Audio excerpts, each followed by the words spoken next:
welcome once again to Marilyn Hawes and to, well, she's our special correspondent this week. She's been to one of the many hustings. You had a local hustings and you weren't sure what you were going to be in for, were you? I've never been to one, and I was thinking, oh, is it going to get all leery and shouty? And if it is, I'm not going, or I will walk out. But it wasn't. It was very good-humoured, very polite and dignified. Oh, and well, this is what you get in southeast of England. I mean, you wouldn't get that north of the Wash. There was humour, and the candidates all seemed to get on right together. But it was interesting because I feel I'm walking through mud. I don't know who I'm going to vote for, but it's beginning to clear. The fog now is beginning to clear a bit, and I was very pleased I went. We had the Bishop of Bedford was the chairperson, which is another reason why I didn't really want to go. But I have to say, he did manage it extremely well, and he was with humour, and he was very fair with how he tackled the the questions. He had a lot of questions in a basket, and he sort of picked some out. So he had a varied attack, if you like. But the Social Democrats, I didn't rate them. The guy from Reform was a bit weird, but when the question came up about immigration, he answered that extremely well by saying we're not saying no migrants.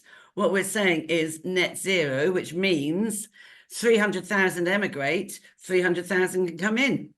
So it balances out, but they only come in with the right skills according to what we want. And I thought, well, that's right. So it's not right when you say we're saying net zero. That's not how we mean it. What do you mean when you said he was weird?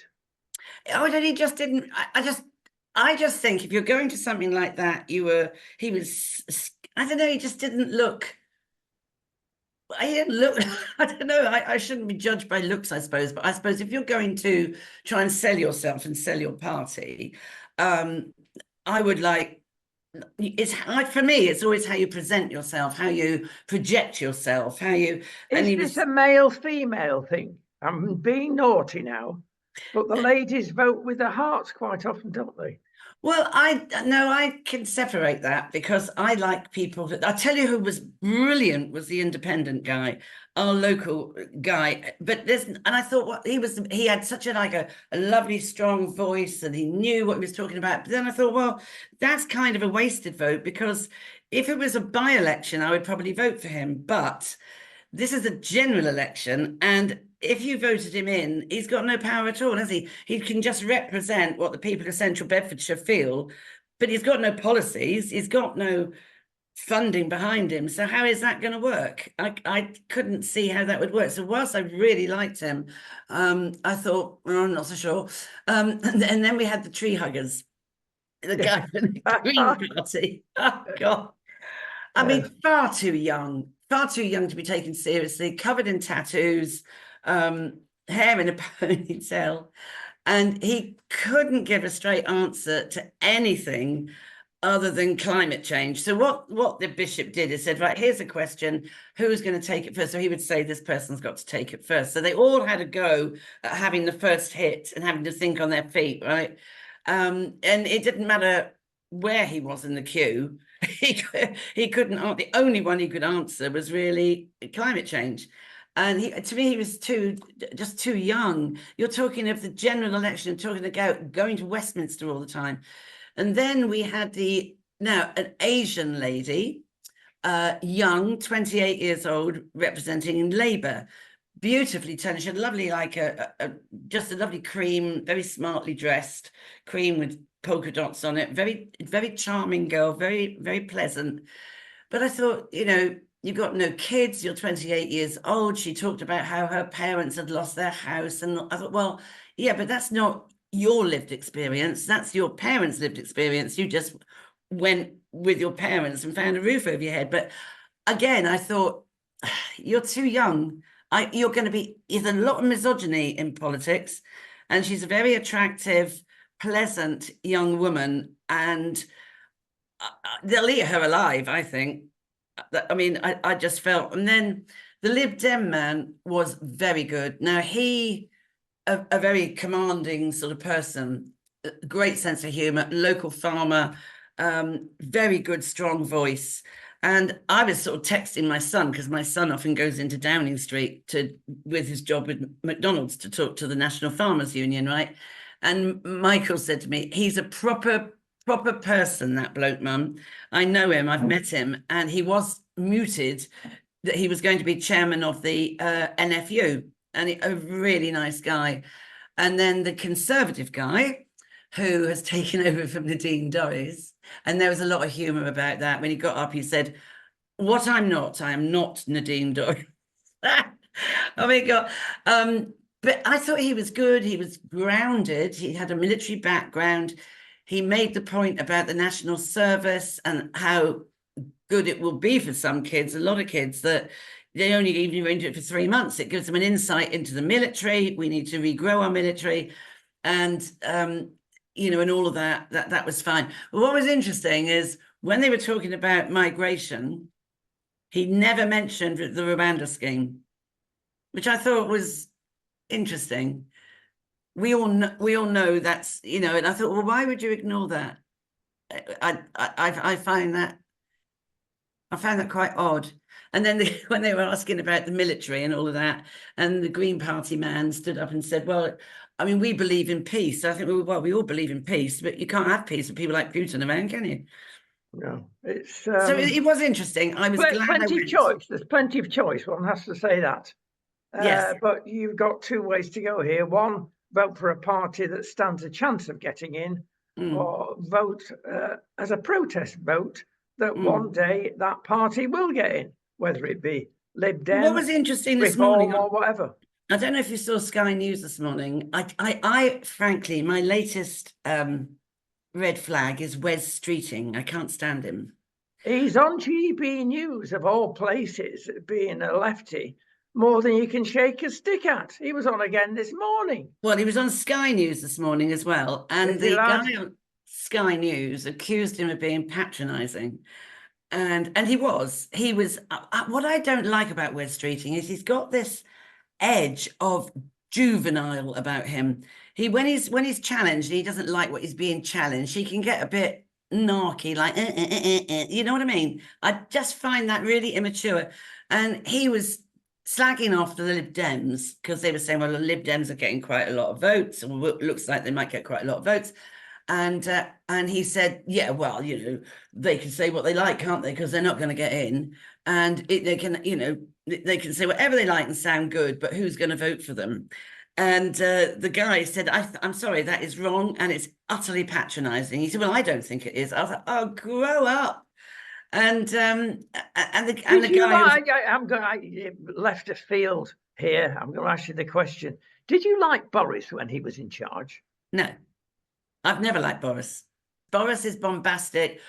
Boris has a charisma that doesn't particularly float my boat, but I've never liked him. He lies, and I think he's always lied. And I don't.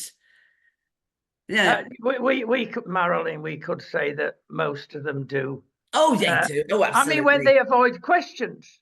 Oh, yes, that's half a lie.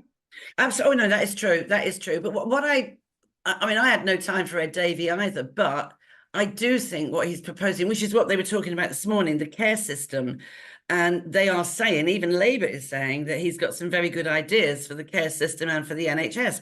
And that's what the guy was putting to Wes Streeting. And he said, oh, that's absolute rubbish, blah, blah, blah, blah, blah. And the guy really had a go at him and said, it's wrong, and that is patronising. And I don't think that sort of attitude appeals to people. There are a lot of people who are still undecided, and there are a lot of people that don't like Starmer, even Labourites. And they've got this thing now called the bench vote. I don't know if you've seen it. Sky News are taking this green leather bench around the country, and people sit on the bench and they say what they think about certain people. And in Sheffield, they were this morning, and a lot of them were saying they don't like Keir Starmer. But, whether it stops them voting, I don't know. So on yesterday, Lord Mandelson was on, right? And he was saying, and to an extent, I think he's right, he said, these polls are not helpful. These polls are also incorrect. He said they're all, how they get their percentages and everything, about 6 or 7 pollsters. He said, and I actually get where he's coming from. It can stop people going out. So if people think, oh, well, Labour are going to walk it, so I won't bother voting then.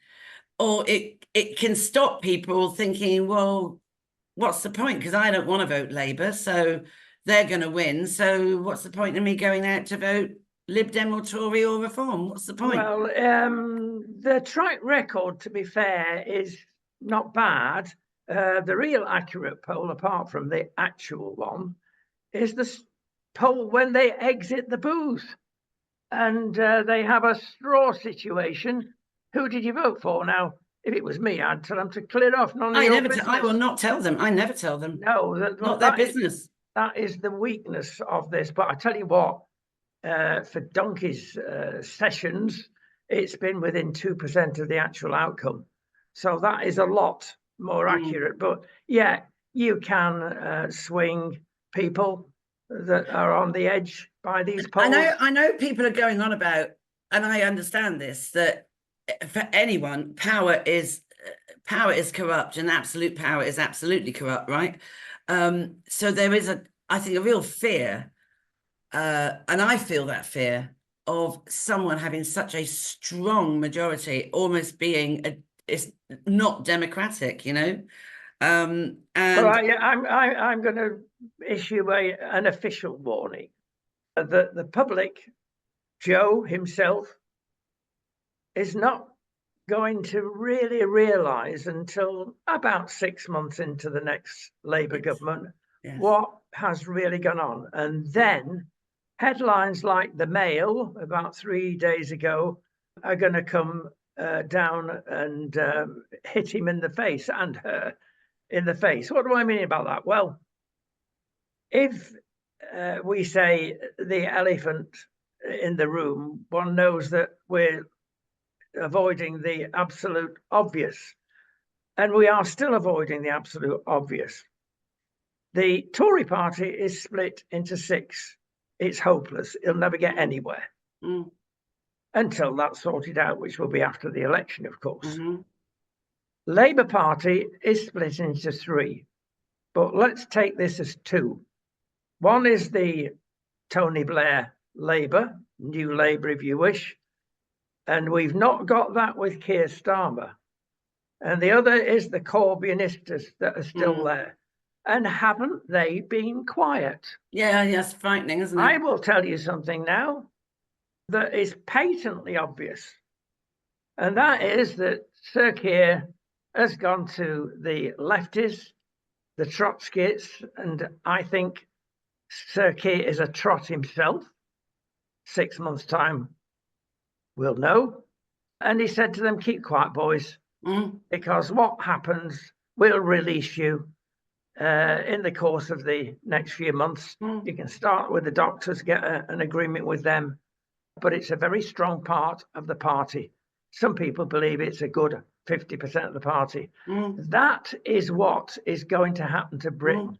That is truly frightening. It is frightening. I mean, I've never been so interested in politics as I have been with these elections. I'm frightened of who gets in, because I really am, for those reasons you've just said.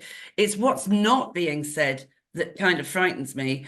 And if they do have this stonking majority, there was somebody else saying, well, the bigger your majority and the bigger number of seats you've got, the more revolt you can have and more rebellion you can have.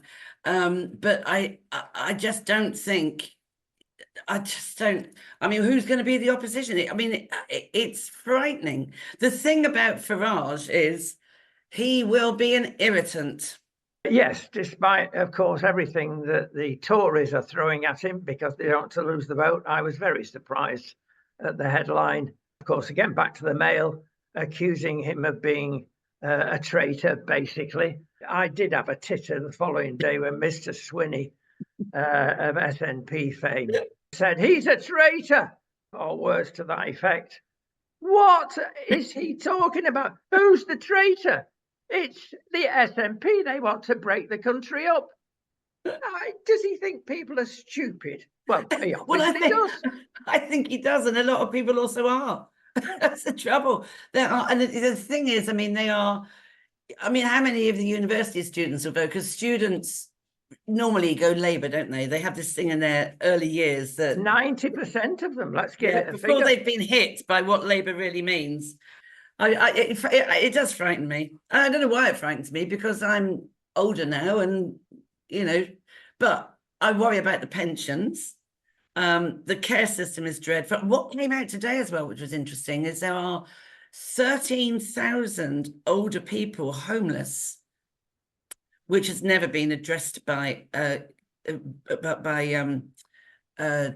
Tories. And it said that the promise that Boris made in 2019 about building homes, etc., has nowhere near been met. No, well, we know why. Of course, we won't go into that at the moment, but I'll tell you something that happened this weekend. As we're on a bit of a soiree on the water, my next door neighbour said to me, who comes over here quite often from UK, he's a provider of carers. He's Okay. not a care home man, he's a provider of carers. And he gave me some very interesting stats. It now costs between an average of about £1,400 a week and £2,000 a week to get into a care home. He makes a good profit, and he provides care in your own home where you live twice as long as being taken away, granny away. Let's get on with our lives. They live twice as long in home care. He's just lost one resident that's achieved 106, bless her, to prove a point. And he makes a good profit. And he charges for 24-hour care in your home £1,200 a week. Now, where's the rest of it going? There's lots that's hidden. And I get accused all the time of being right-wing Tory. No, I'm not. I'm apolitical. I vote for who is, in my opinion, the best for that period in our time. And while we're on the subject, this possibly will hit the headlines, it will do in the fullness of time, we came across two very interesting stories this week. Number one, dentists. Now, if you can get in there, congratulations. But let me tell you the reality of the dentists. That is that they've all gone back to Poland, number one. That's why we're in a mess. Number two is what they earn, and many others in the medical profession. We had one of our daughters-in-law terribly, painfully, and there's nothing worse than toothache. Oh, it's awful. Serious, as we all know. Oh. And she went to a dentist in the north of England who said, oh, that incisor has got to come out, but I've taken a picture and it doesn't look so good inside. Therefore, come in next week and we'll see how we go. It'll need stitches and we might not be able to do it. And basically, she was frightened. I'm not surprised what he said. How much would that cost me? £3,800. I was just going to say, I was just going to say about 2,000 or more. Yeah, there you go. Who can afford it? You can't. She's now taken out a loan for 12 months to pay that back. That is wickedness. That is only the start of the wickedness. So we're regularly in touch. We've got great daughters-in-law, and they all keep in touch. And she said, what do I do? I said, well, you come down to Spain for a bit of tourist medical treatment because my dentist will do that. And I discussed it with my dentist, and he said, I want some x-rays before we decide what to do. Now, she didn't come in at the last minute. She's on her own. And the journey was a bit too much for her. We'd had a lot happened in the last few years. So he would have done it for a tenth of that price. Now, I say that he'd not seen the x-rays, but almost certainly, because he comes across it all the time. And he said, I'll tell you a story. I said, go on. He said, I was tempted to go back and do my dentistry in England, never mind the sun and the great life out here. I said, why? What do you mean? I've got a pal that's a dentist on the southeast coast of England. And he said he can't cope. He's, behind like all the dentists are. And he said, come over, help me out. He said, you can't cope. Right. He's earning, the South East Coast dentist, for 3 days a week work. And don't forget, a lot of GPs are only actually working 3 days a week. Yes. But he works 3 days a week. He is paid £65,000 a month. Shall I say that again? A month. That's £750,000 a year. And that's what's going on at the moment. Now, how he sleeps at night, frightening people, getting money off people, I don't know. But that's going on the whole time. Cost of going to a dentist is insane. Just to go for a checkup is about £70. It's unbelievable. But when we lived in Portugal, there are good dentists in Portugal, and some of them would hightail it to Luton once a month, and they would work all weekend doing dentistry and fly back again, and they were minting it. They were, and we've got good dentists also in Portugal. They happen to be German. They're very, very good. Got all the latest equipment. It's not like what you get in Britain, thankfully. Right. Well, we're on the story about shock, horror, and the dear old state of our dear old country, and sticking with health and medicals, something that is now very, very serious. We've learned of 2 retirees from the NHS, one ambulance driver, the other a nurse, in the north of England. The north of England is a very special place for the Muslim community. And in their hospital, they were fed up of the Muslim community, people in the hospital, actually coming up to them because they wear short sleeve shirts, the nurses, for quite a lot of the time, saying to them, that's got to be covered up. We're in charge here. And our law says that's got to be covered up. Now, people, get real. Not all Muslims are like that, of course, only the extreme, but there are a significant amount of extreme Muslims in the United Kingdom. I don't know. And we think we're in problems with this election. You're dead right. And we'll be in bigger problems unless the right people get in there, which they won't, certainly at this election. No, and the other thing I was worried about with Wes Streeting is their stance on gender identification and how our laws are outdated and et cetera, et cetera. But I do think the Tory party was on the brink of, sorting that in a way. The Cass report came out, and it was a good report, and everybody from whatever hue they came from said, oh, that's a good idea, whether it was right, left or centre. No. It's suddenly changed. And I'll tell you what, there'll be so many loopholes in this law, and I mentioned one of them straight away. You only need one doctor who you can easily convince, not 2 doctors, only one doctor to say, right, have your breasts off. Let me tell you about Sadiq Khan around London now. Look at the number of posters there that are showing girls in their early teens having had mastectomies. And Sadiq Khan, as a Muslim, is supporting this. I think it's, I do not believe, I struggle to believe there are that many people who feel they're in the wrong body. I struggle to believe it. I think it's in some cases, it's a bit of a fad. I really do think that in some places. What I don't understand, and you might know better, you will know better than me, I don't understand why Sunak called the election when he did. I don't get it, because none of the boats, he hasn't been around to see the boats go, or not the boats, the flights to Rwanda. The inflation is coming down.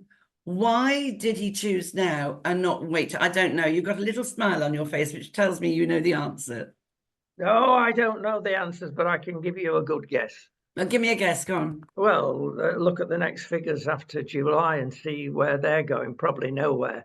Secondly, the Rwanda thing, he would have to get rid of ECHR, which he's not willing to do because No, I he's got know. too many mates in the judiciary, both over the channel and this side of the channel. There's lots of reasons why he called it, but the figures will give it away. Okay, the Bank of England will step in, bring it down the interest rate, so mortgages will be a little bit cheaper, but there's lots going to come out.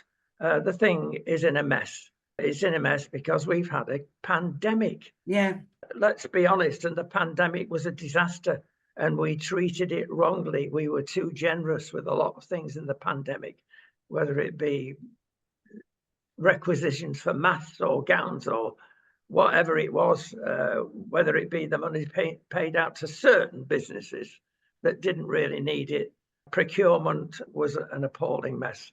So lots going wrong. You never recover from that for donkey's years.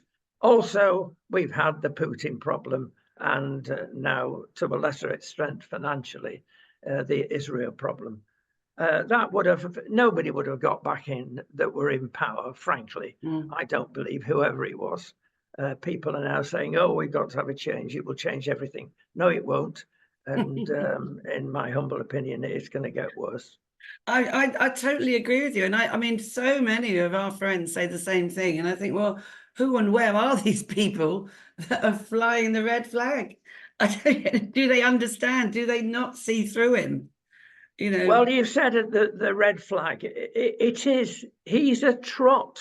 And I'm sorry, that's extreme communism.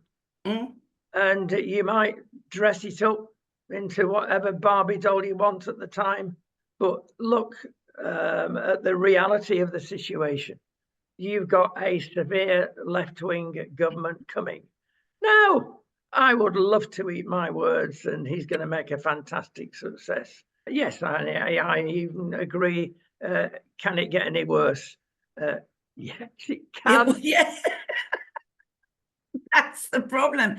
And we have lived long enough to see about, I mean, the winter of discontent, I was 16 then. I will never forget the streets piled up with rubbish and the post boxes all sealed over, the post boxes, yeah, and the phone boxes, and 6 months of you'll have your electricity tonight at 4 o'clock. And oh my God, even as a 16, 17-year-old, I have never forgotten it.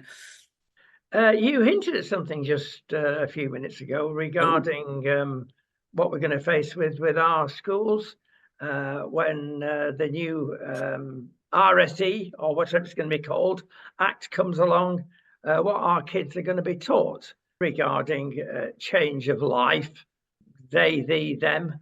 And it's clear to me that the old regime will come back into schools, and we will have the choice back into schools, and we have the brainwashing back into schools. How do you feel today? Do you feel male, female, or do you feel desk, elephant, dog? It'll all come back. I think it will, because Wes Streeting was going down that road this morning and going on about what we got at the moment is outdated, blah, blah, blah. And I thought, oh, no. And the guy was really pushing him to get more details out of it. And I mean, and this is what the people aren't listening to. They're not, I don't want my grandchildren to have to be persuaded in that way that completely distorts their thinking and their emotions. It's just not healthy. It's abuse.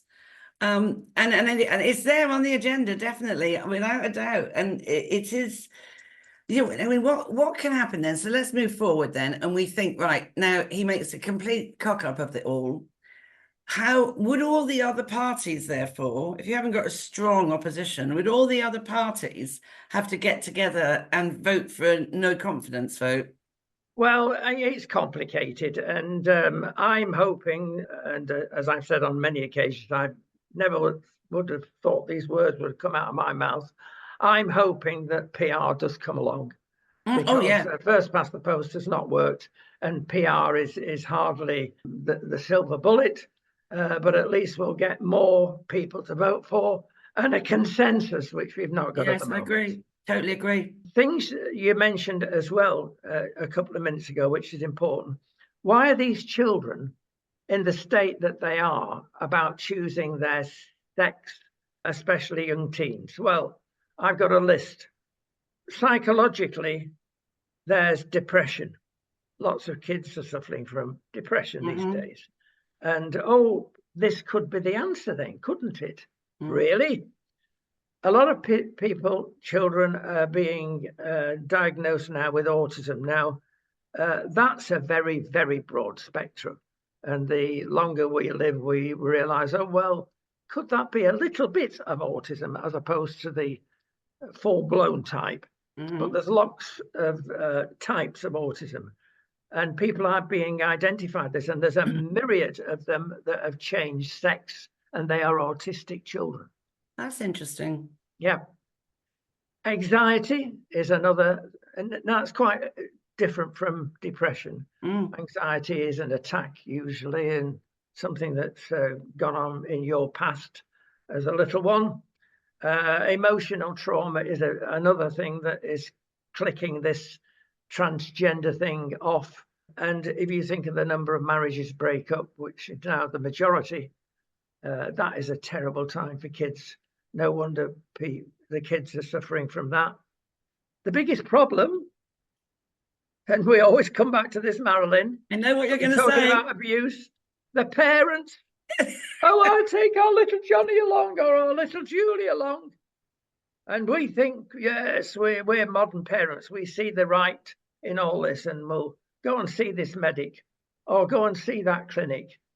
And finally, can I say, one thing you've got to realize, everybody, it's big business.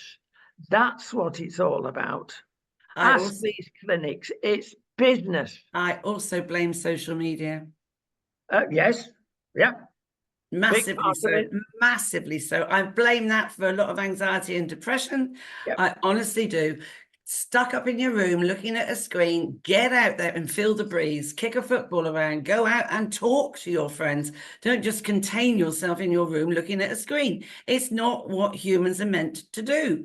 And I think that's a lot of it. And you look up trans and all of that, and there'll be plenty of stuff there. But, you know, I have seen some parents in the schools who literally are, oh, you know, my daughter's transitioning.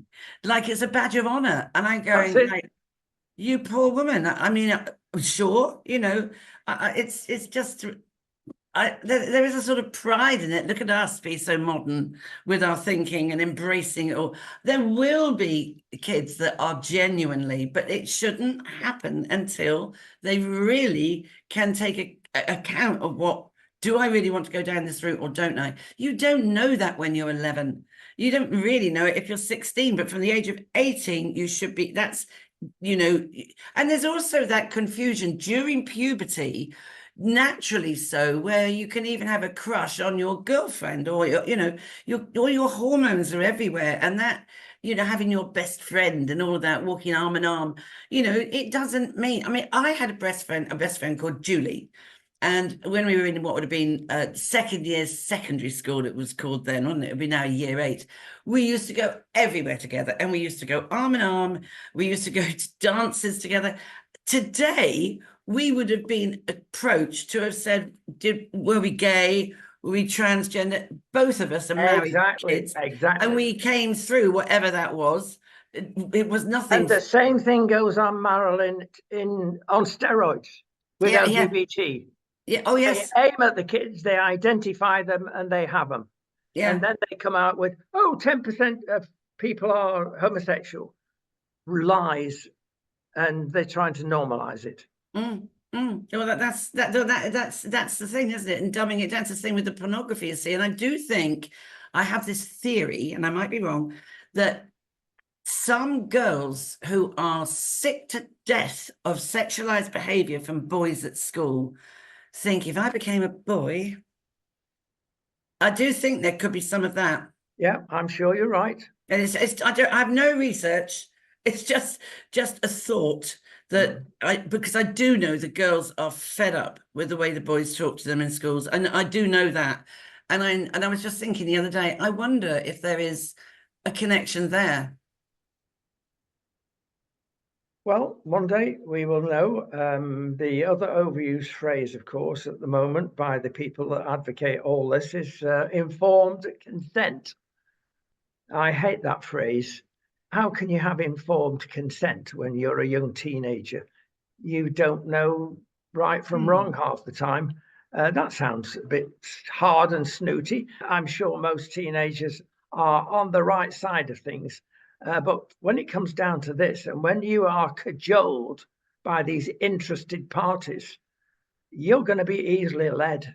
Well, because that's also part of that age group. When you're 13, 14, 15, you are highly impressionable.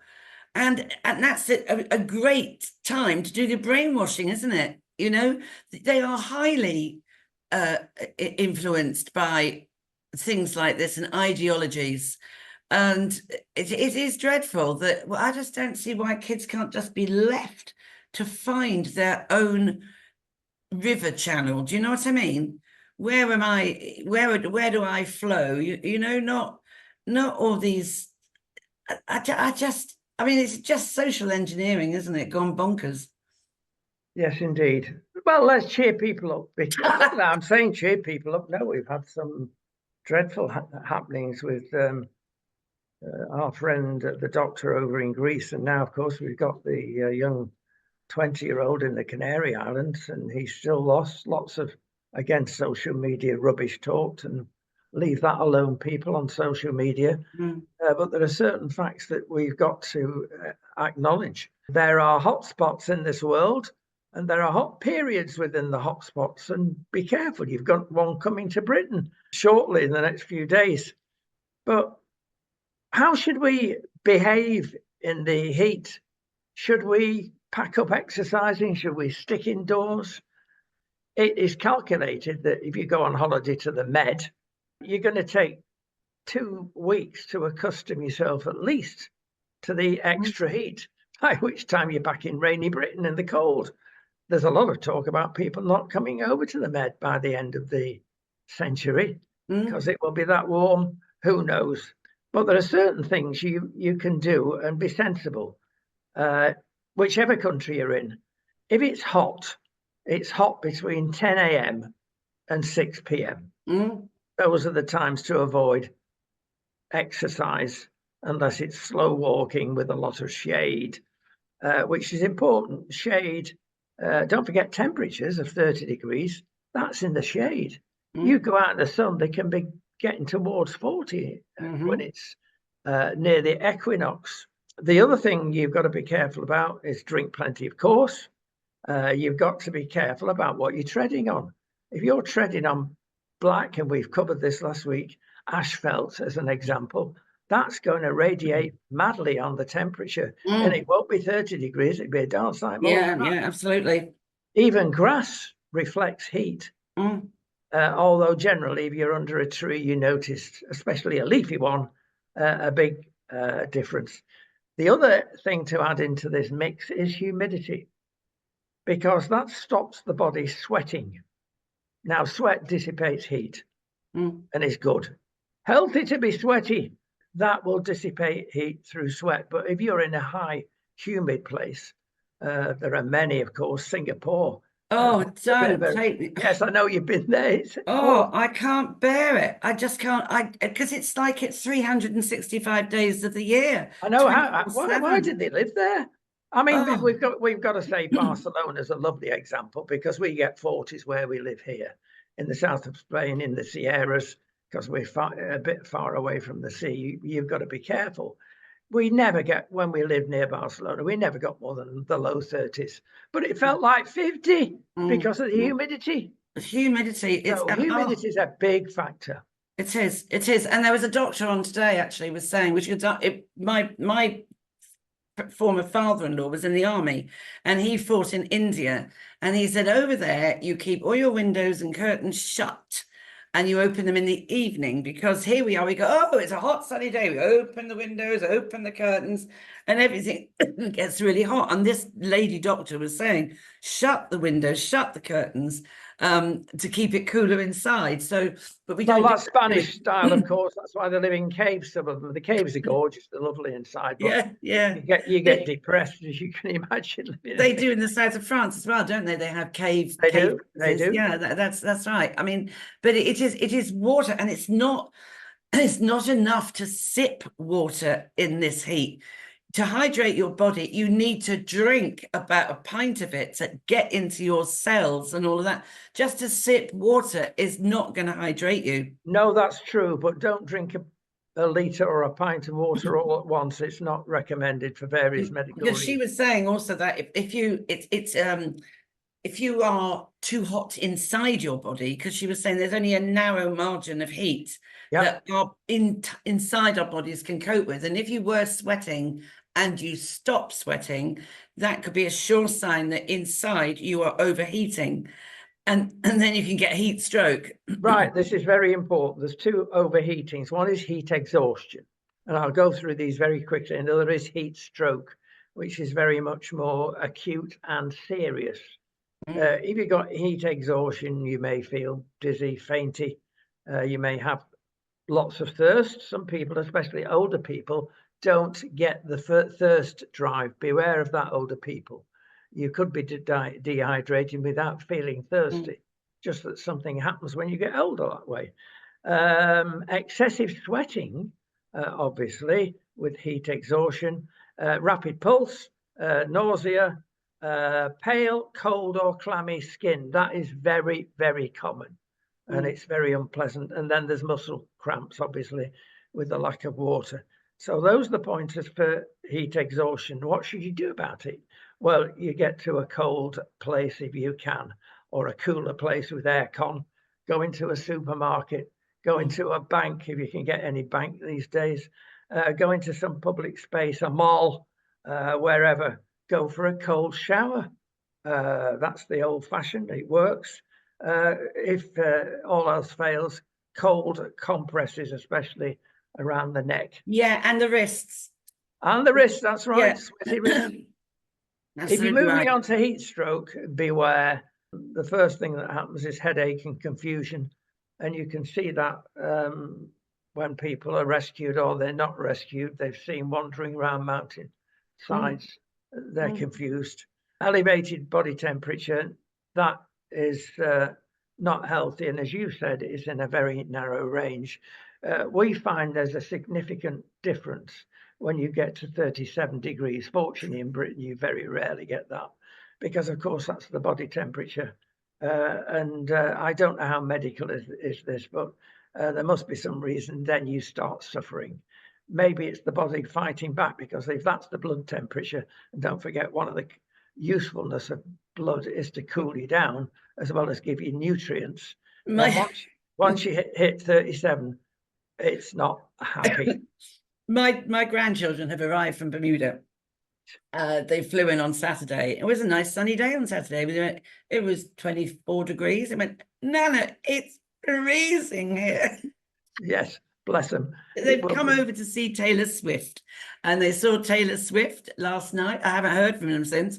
But you know, she's a very canny lady, isn't she? The way she gets her act together. Just in the 3 days of being at Wembley, that slot alone, she's made 300 million.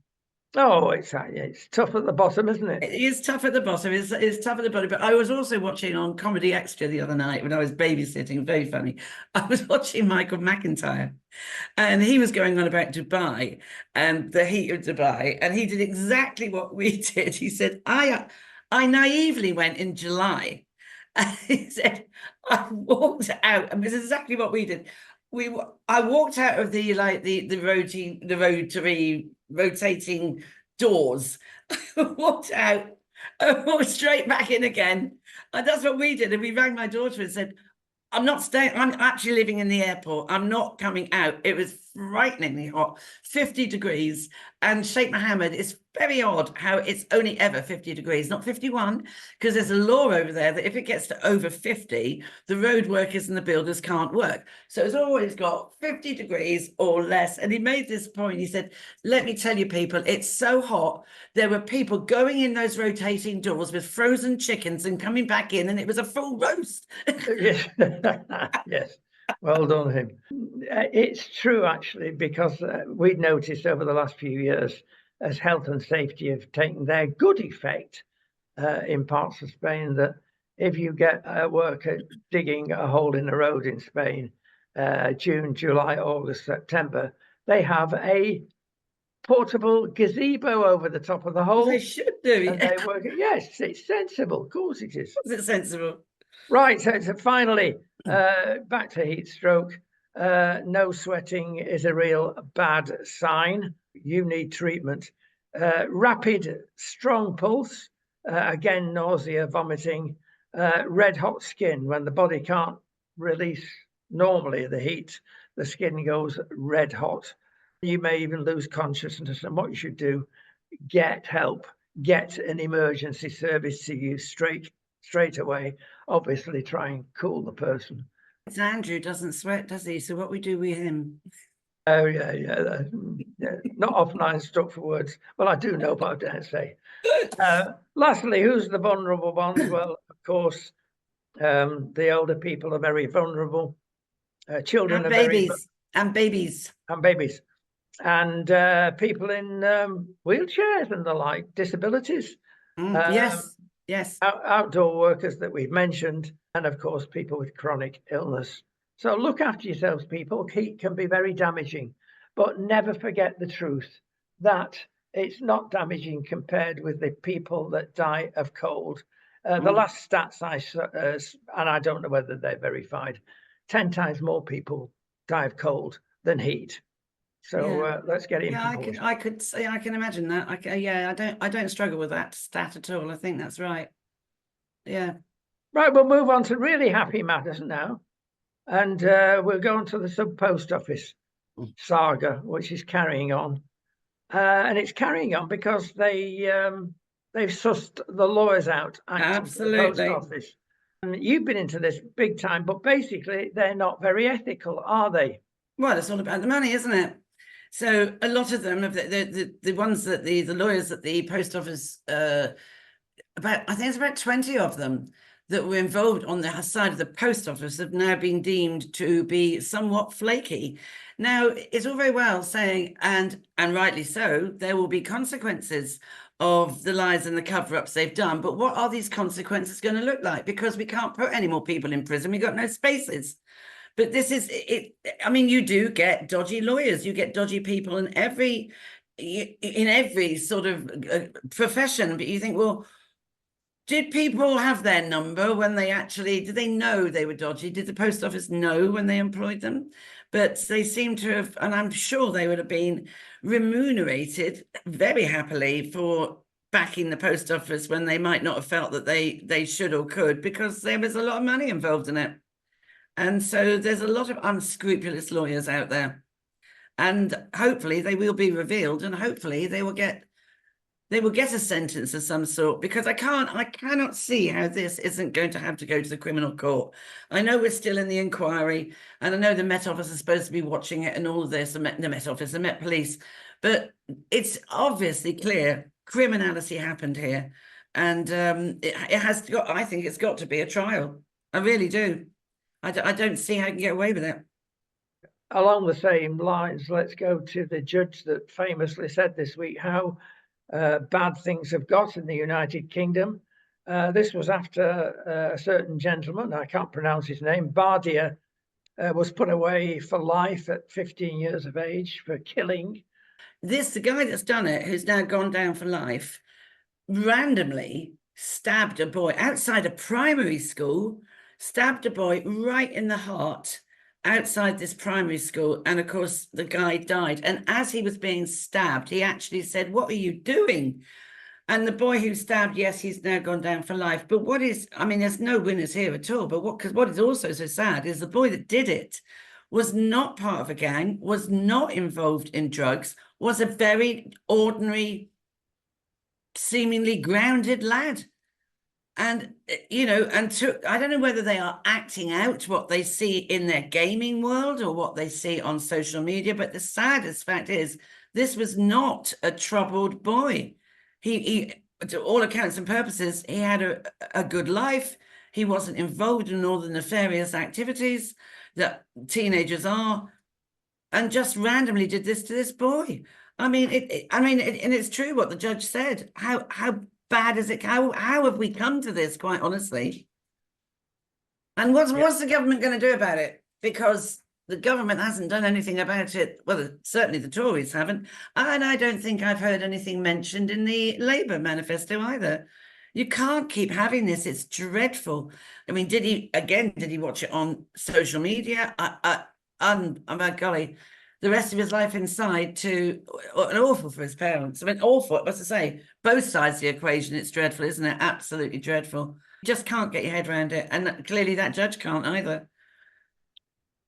There's something come out, again, statistically, about cancer survival rates. We're 20 years behind, apparently, in Britain on the rest of Europe. Dear NHS again. And the waiting period now, or the targeted waiting period for treatment, it's got to happen within 4 months of being diagnosed. Really? Well, how long does it take to get diagnosed? Probably 4 months at least, then another 4 months. At least. Then you're possibly dead, or in the course of it. If these are targets, Marilyn, it's truly frightening. The other thing that's coming out in all this, strangely, is plastics. Because when you do an autopsy and you get into what really has gone on, they're finding traces of plastics all over the body. Wow. And especially in the arteries.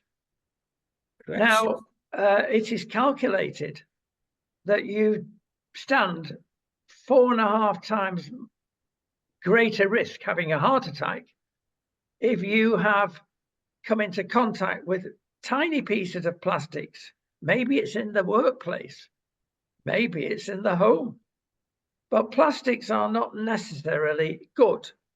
They're good because you can have a plastic bottle of water, saves a fortune on transport alone, as opposed to carrying it in glass, which is much heavier.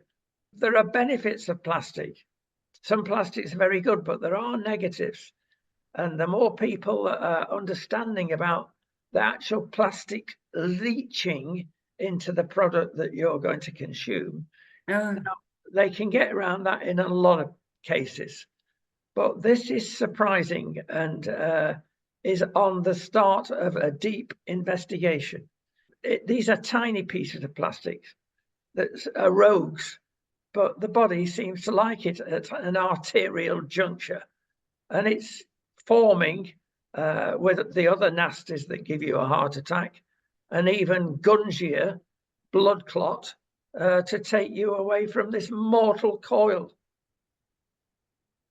Wow. Well, how I suppose you could. I suppose it would. Yeah, you could see it could leach like plastic bottles of liquid that you're going to drink from, or sauce. But we're surrounded by plastic. I know. Now, in the good old days, you've got a leather chair, not a plastic one. You've got brass instead of plastic for utility things. It was all natural material, but now we're not living in a natural world in many sense.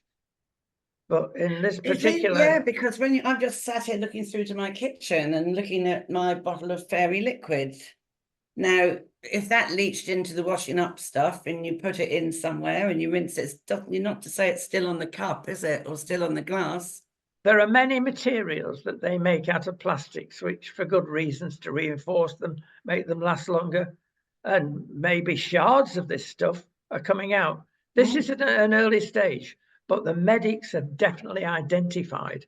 Well, it's certainly 4.5 times the chance of getting, if you're consuming, ingesting, whatever way it gets into your body, certain types of plastic. I mean, I The- think the first thing on their research has to be, how does it get there? Which are the baddies? Which are the baddie, which are the companies that are using that particular plastic that gets into your body? How worrying is that? Goodness me. Yeah, we've got enough to worry about, haven't we? But God. there you go. Of course, the non-stick pan generation we're in, Yeah. they seem to have sorted a lot of that out, but they've not completely got without it, because that is still dangerous. You should not use metal. You continue told, don't use metal instruments in the pan. It scrapes the surface off, ruins the pan, and you're ingesting that. Who Yes. knows Oh, what goes absolutely. on? Absolutely. But Yeah. don't become paranoid about things like this. Be sensible. Oh dear. Well, happy Monday. Well, listen, I'm going to cheer you up. Yeah, we've got to go, but we've got to cheer you up. For the BAME game. Oh, right. Okay. BAME, beware. It will cheer you up. And it's particularly apposite if you're watching ITV or Channel 4. And you've got to identify the diversity, equality, and inclusivity of the adverts. Oh, God, Now, don't. the adverts are often the best form of television, and people can't wait for the adverts to come on because they have a good laugh if it's a happy advert, or it gets you enraged. But you've got to go into the ethics of this and what they're trying to achieve, and how many black, white, coloured. That's the BAME thing, the BAME game.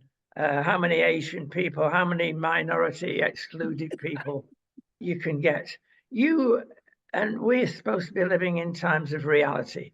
Well, you look at the adverts and give yourself a contest between the family, and who can spot the brainwashing that's going on. It's so true. It is so true. I was only having a conversation about this with a couple of friends the other day. I don't watch ITV or any of that, but that they were saying, oh my goodness, it is. And we were talking about diversity and inclusivity and all that. And they were saying, it's so obvious that the ITV with their adverts have absolutely bought into it.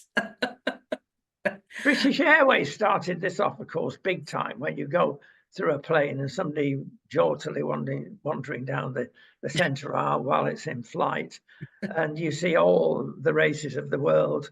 But then you've got to have the required homosexual, and of course the chief steward, or whatever he's called, mincing down the centre aisle. I'm sorry, are we stupid? Followed by the trans. Yes, it's got to be said that this did start before the advertisement came on in strength. It started with the sitcoms. There you have to have so many coloured people, black people. You can't say coloured anymore. Oh, I'll take that back, I'll get arrested. Where can we go from here? Down or up? But I don't think it can't get any worse. And I don't know. I don't know. It'll just be carrying on in the same theme, won't it? It will. Well, listen, it's a good game. You see, I don't understand with the BAME thing as well. Black, we have to call people black. But what about people that are not, that are a pale colour? Or, I mean, Japanese count as white, I suppose, do they? Chinese count as white? Well, I'll tell you something very interesting that I've just found out, that if you're a Palestinian, you are coloured. If you're an Israeli, you are white. Now, that's nonsense. They're both the same colour. So there's a lot going on here that is nuanced. Oh, dear. BAME, by the way, to complete the story, is black, Asian, minority, ethnic. That's right. Which covers that. And believe it or not, the government, if you look at gov.uk, you'll find a phrase, you are not to use the word BAME anymore, because we started using it, but now, people are getting upset if you BAME. So the government decided on their official website to reject it. We are in a mad world, but if you don't cry, you laugh. And that's where we're going to finish. Have to laugh. Have to laugh. Laughter is so important. It reduces all sorts of endorphins, and it's very important. Oh, she's into the endorphins, I'll tell No, you. it's Well, serotonin and all that is very good for you. yes, get it in the sun, but not too much of it. We will see you next week, Madame, when you're in a Bye-bye. better mood. You caught me on the hop this morning. I My did. mistake. She got the wrong date, be My honest. mistake. But if she looks as though she's just dragged herself out of bed, that's what's happened, folks. See you next week. Bye-bye.